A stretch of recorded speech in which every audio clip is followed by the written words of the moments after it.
Wrestling with siblings, what's up? Yeah. Right. Yeah. In the state. Yeah. Life is a fight, so I gotta get right.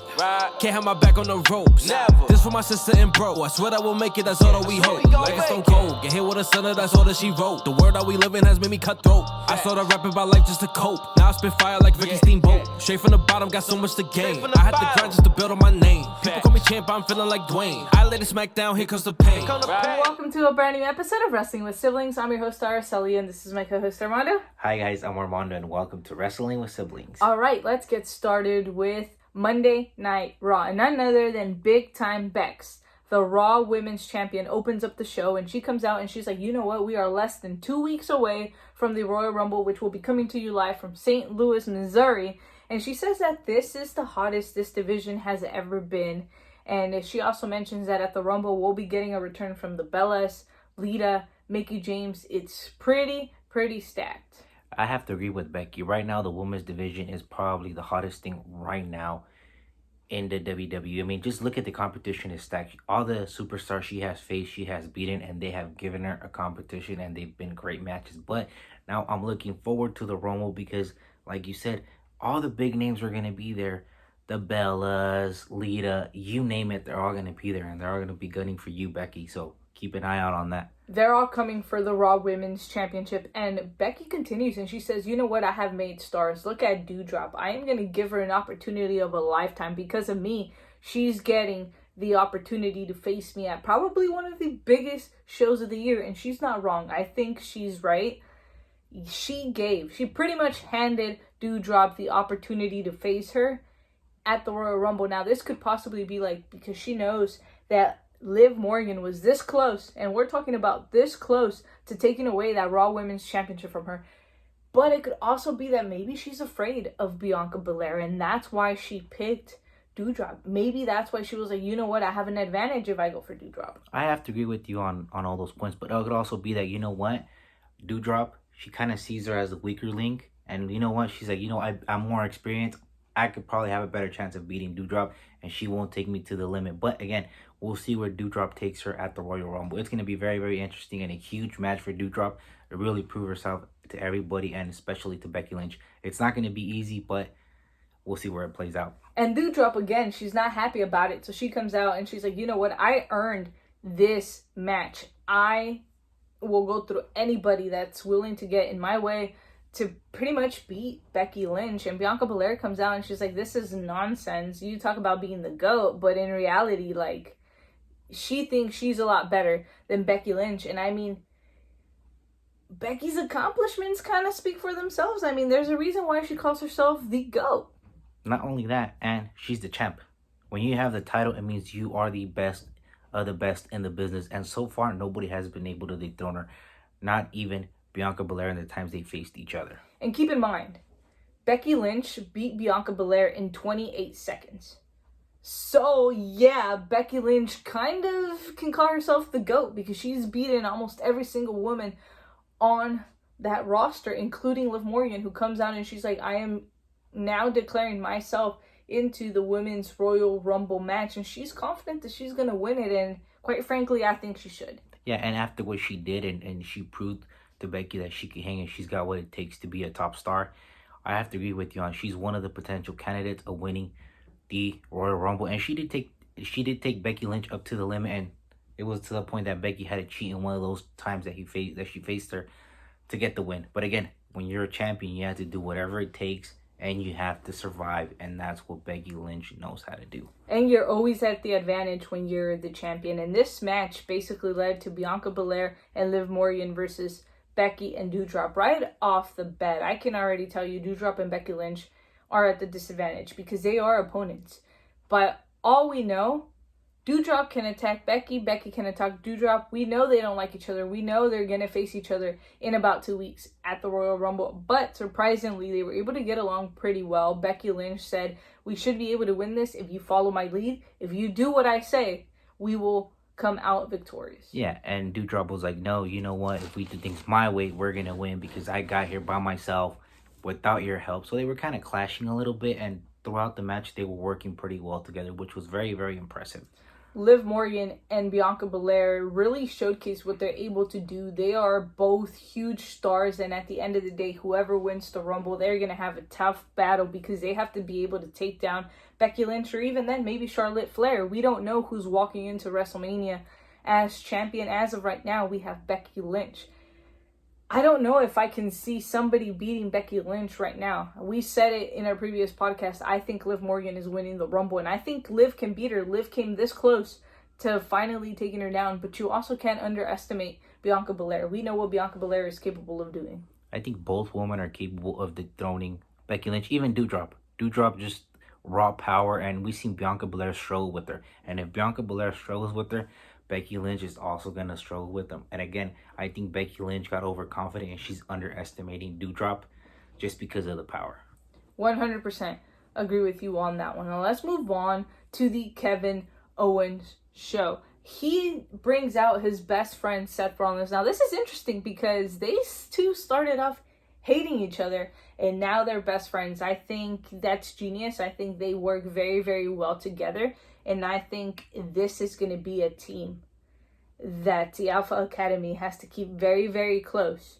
Because knowing Seth Rollins and knowing Kevin Owens, they could be possibly coming for those tag team titles. I have to agree with you on that. But again, there's one thing that I kind of don't like about this team, and that's the trust. Are they going to be able to trust each other all the way through? We've seen that Kevin Owens, when he's been with tag team partners before, what he has done, he has betrayed them.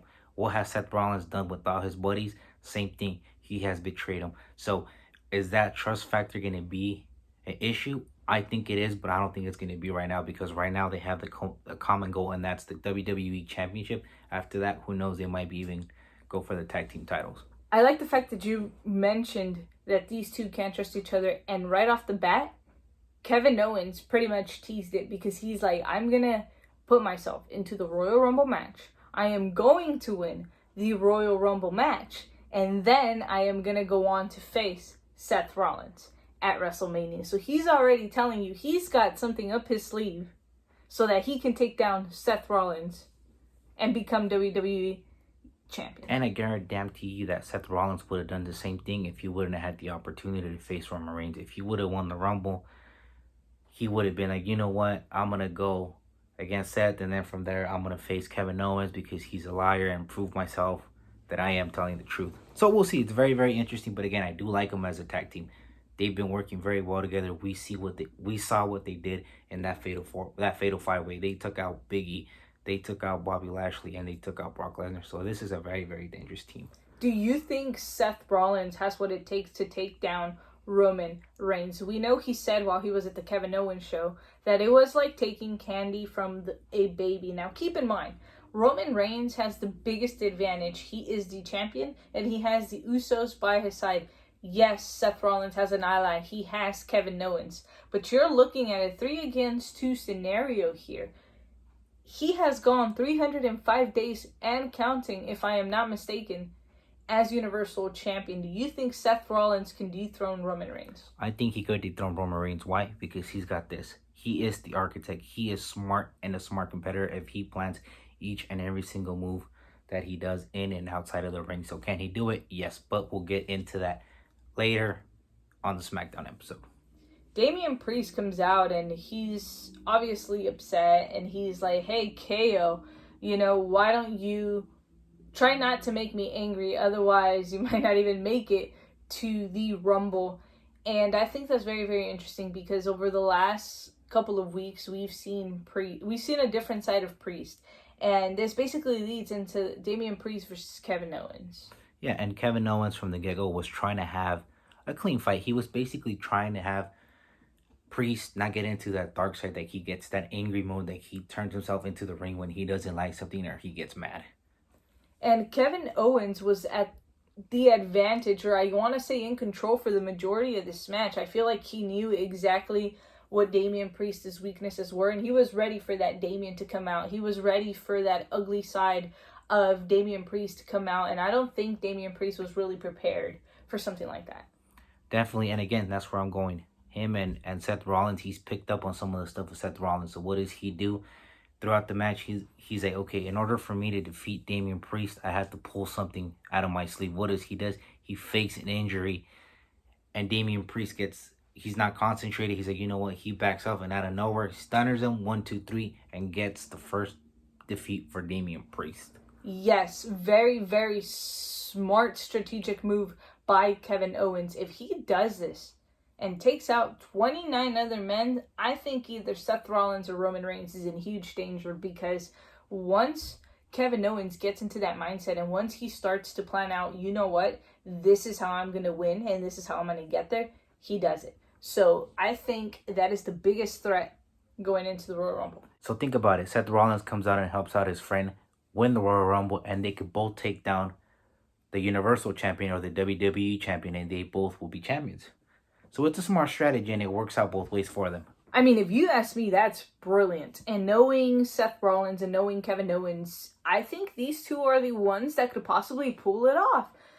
It's going to be interesting, but it looks like in 2 weeks we will find out, 1, who wins the Royal Rumble, and 2, we will find out who is walking into WrestleMania, WWE Universal Champion.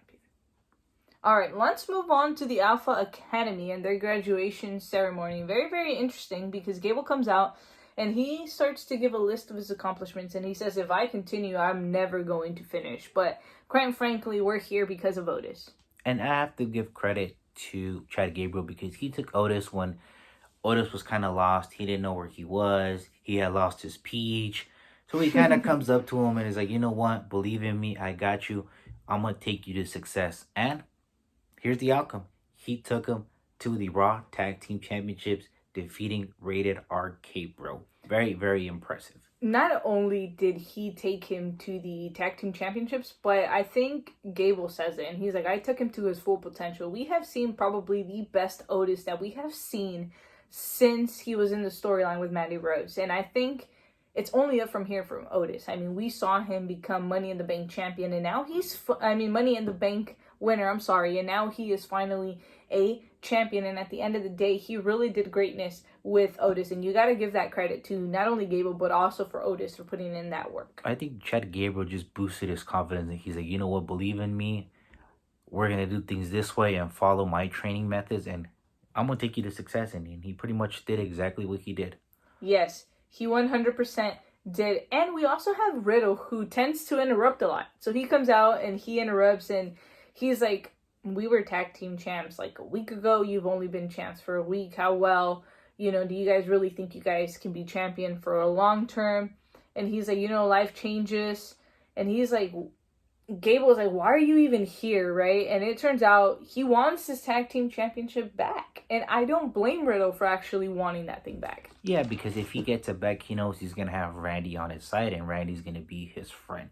But again, back to where we were, I think the Alpha Academy is more of a solid tag team. They're both on the same page. We kind of saw Randy and Riddle struggle towards the end a little bit, because Riddle will pick fights, and Randy was like, no, we can't be doing that. So they were kind of struggling towards the end, and I kind of saw this split kind of coming. Yes, so let's also keep this in mind. We know Randy Orton. We know the history that Randy Orton has with his tag team partners. We know he uses them to his advantage. Once he's done using them, he simply gets rid of them. At this point, we don't see Riddle with Randy at the moment, but Randy Orton does come out and he shows that he does have Riddle's back.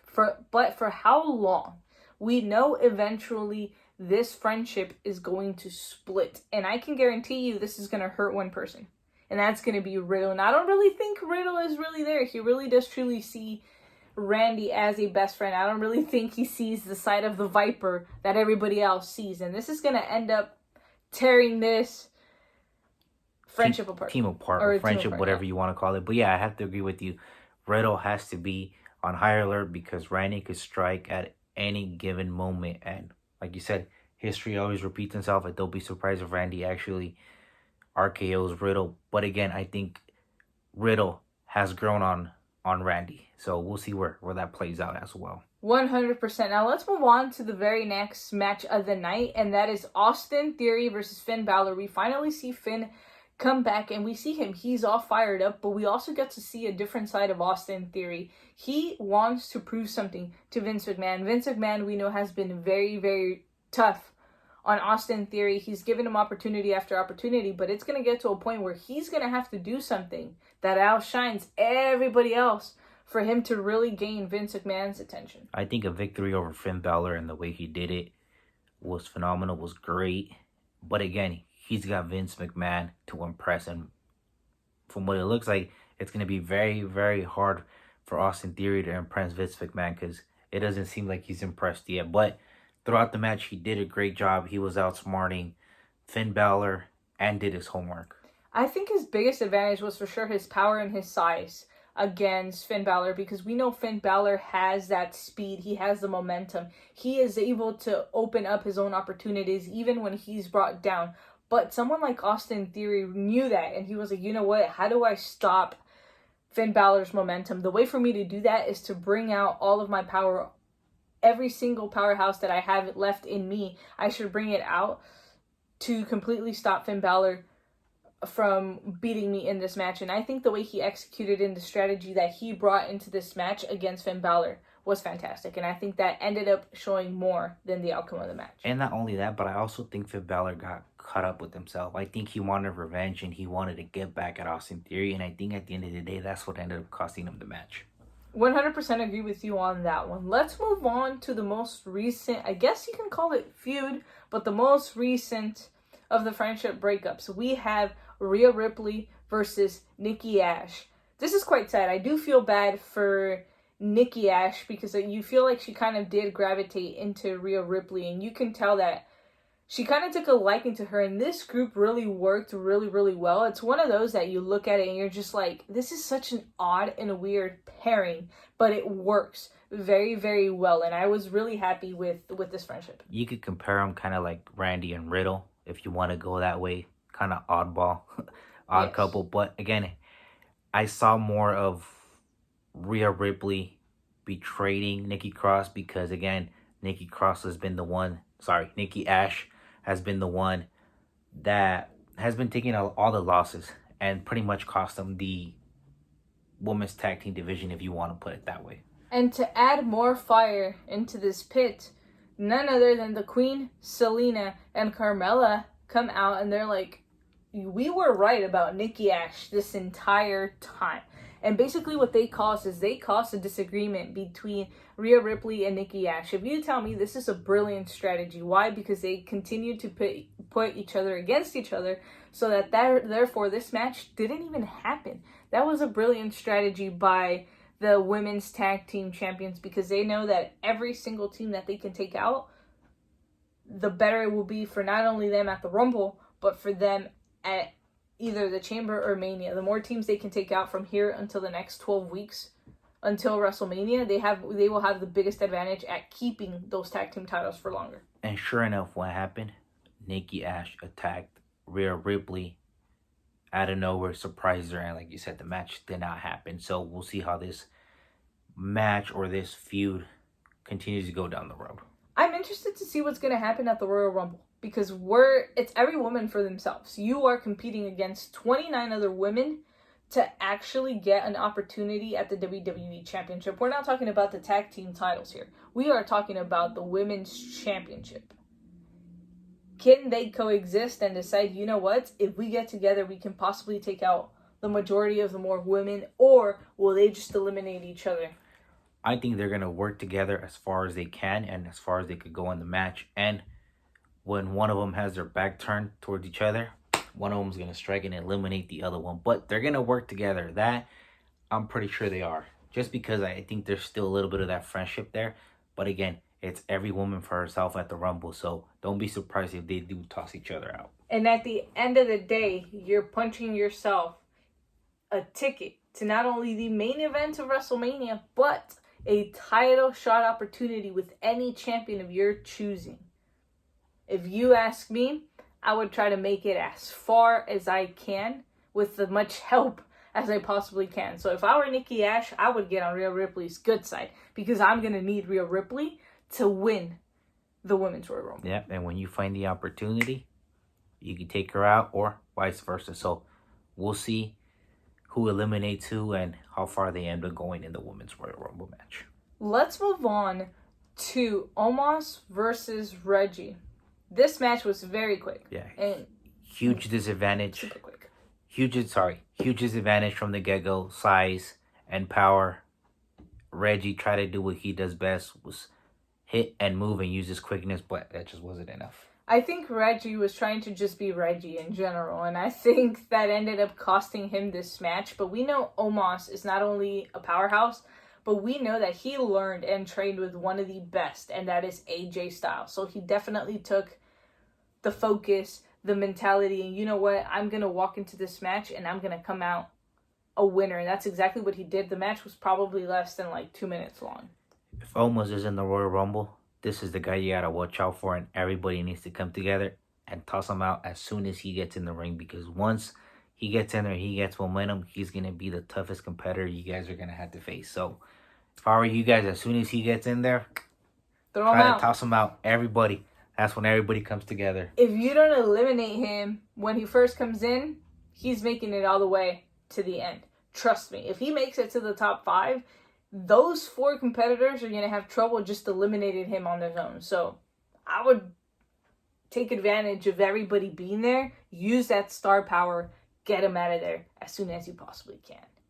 All right, let's move on to Maryse, who basically comes out. It's not a form of Miss TV or anything, but she basically comes out and she says that the Miz goes out and he has a big mouth and agrees to things without consulting her. And, I could say, yeah, she's right. Miz does have a big mouth, but that's also gotten him out of things as well. And she says, you know what, Beth, come out here. Let's settle this like women. And Beth finally comes out, and Beth is basically like, what do you want? And she's like, well, we pretty much set the stepping stone for the women's revolution. I remember when we had 2-minute matches. And she also says, you know what, I think we should just talk it out. Let's just not face each other. Let's go get some coffee sometimes. Let's go shopping. And Maryse is making it seem like she really doesn't want to face Beth Phoenix. But Beth Phoenix, I'm not going to miss the opportunity to tag, finally, and for the first time ever, with Edge. Yeah, and Maryse knows what she's getting herself into. She knows that Beth Phoenix can completely destroy her if she really wants to. But again, Miz and Maryse are on the same page. What do? Edge decides to come out because he's like, wait a minute, this smells like a trap. I know the Miz is lurking around, even though Maryse says she's not here. So sure enough, as soon as Maryse hits Beth Phoenix, the Miz comes out and pretty much hits Edge on the side, blindsiding him and takes him out. You can never underestimate the It Couple. They are so united, and I think that's what makes them the It Couple. They are truly unstoppable. Maryse showed up with the purse, and of course, that's normal. She's a woman, she carries her purse. But at the end of the day, what did she have there? Bricks. She had, not bricks. She had a brick in which she used to take out Beth Phoenix. One thing I could tell you is she's not going to have that brick at the Royal Rumble in 2 weeks.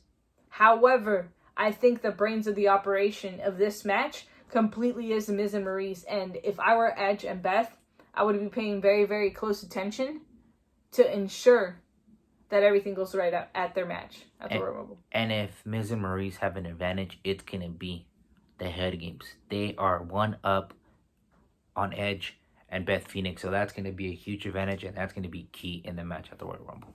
100%. Let's move on to the Street Profits and the Mysterios versus the Dirty Dogs, Apollo and Commander Aziz. Very, very interesting match right from the get-go. I got to say, probably 4 of the best tag teams in Raw right now. 100%. Dirty Dogs, they first start off gaining control of this match, and you have to give them credit where credit is due. They are frequently tagging each other, they are isolating their opponents, and they are trying their best to make sure that that team doesn't get anywhere near making a tag, because again, you have the Mysterios, they know how to work very, very well together, and you have somebody like the Street Profits. That is also another team that I wouldn't want to face, especially in this type of situation. So I do have to give it up to the Dirty Dogs. And not only that, the Dirty Dogs, but also Apollo and Commander Aziz. At moments throughout the match, they were targeting Dominic Mysterio. Why? He has the less experience out of everybody that's there in the ring. So it makes perfect sense for them targeting Dominic. Yes. And you also have to keep in mind, you have the Mysterios. They obviously get along super, super well. But at the end of this match, we had the Street Profits win with a splash. After this, Mysterio basically takes out everybody, basically saying, you know what, I'm in that Rumble match. It's every man for himself. He even eliminated and took out his own son, Dominic Mysterio. That's very interesting. I know it doesn't really lead to anything, but at the Royal Rumble, if they make it to the very end and it turns out that the last two are Mysterio and Dom, they're going to have to sacrifice one of them in order to be able to get that championship opportunity. Yeah, and Rey Mysterio giving Dominic a lesson not only in life but in the ring. Don't trust nobody, not even your own father. Why? Because his own father eliminated him, if you call it, right after the match. So, Dominic, that's a great advice that your dad is giving you. Don't trust anybody, and if it comes down to it, hey, you know what? He's your dad. But these opportunities only come once in a lifetime. And if you have to eliminate your dad to get that opportunity, do it. Do it. Yep, 100%. I think Dominic is going to have a chance, and I think he's going to make it very, very far. He just has to stay very focused. He has to stay by Rey for as long as he possibly can. As long as he has Rey Mysterio in his corner, I think he's going to make it very, very far. And even after Rey gets eliminated, I think he can survive for quite some time. And that's very, very crucial as well, too. He cannot let his emotions get the best of him. Yeah, him and his dad are close, so if his dad gets eliminated, he cannot get distracted or be like, you know what, Dad? And then that distraction could cause him to get eliminated as well. So he just needs to focus and be 100% on the match. I agree. Let's move on to the main event, which was basically the Almighty versus Seth Rollins. Both guys wanted to prove why they are worthy of getting a title shot opportunity.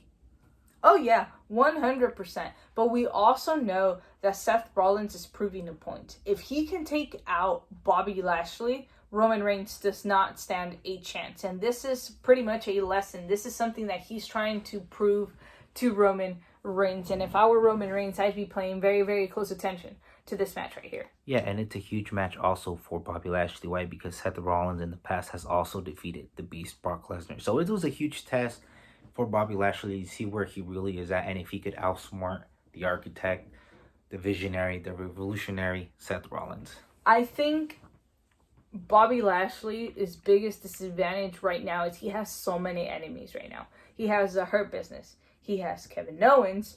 Per part of Seth Rollins, you got Seth Rollins going into his match at the Royal Rumble against Brock Lesnar. You don't know what could possibly be happening through the minds of all those other competitors. What if they screw him over? We saw the Hurt Business took matters into their own hands during this match. They completely didn't give us an ending for this match because they decided, you know what, we're going to go take out Bobby Lashley. But Bobby Lashley proving why he's superior and why he's called the Almighty Bobby Lashley. He completely took out the entire Hurt Business by himself.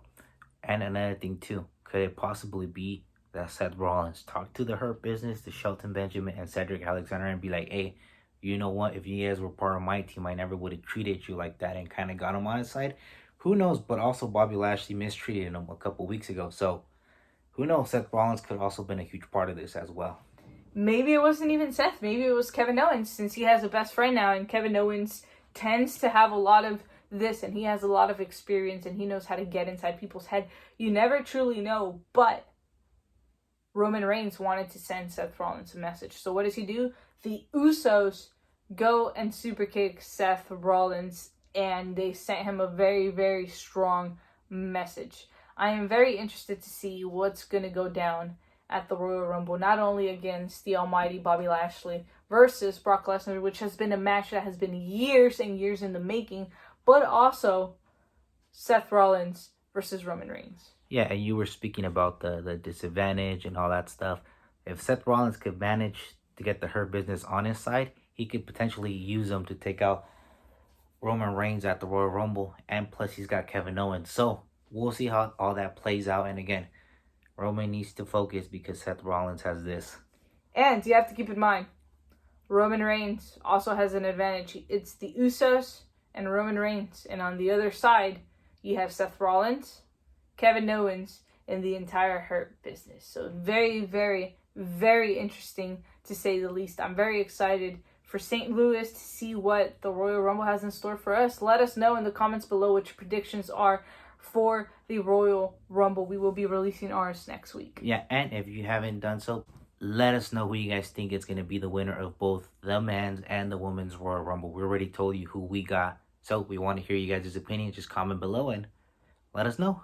Yes, and that's all we have for you guys on this episode of Wrestling with Siblings. Remember to like, comment, share, and subscribe. Become a part of the Siblings today. And for those of you that do not know what WWS stands for, I wonder what does WWS stand for? Wrestling with Siblings. Thank you guys so much and see you guys next time.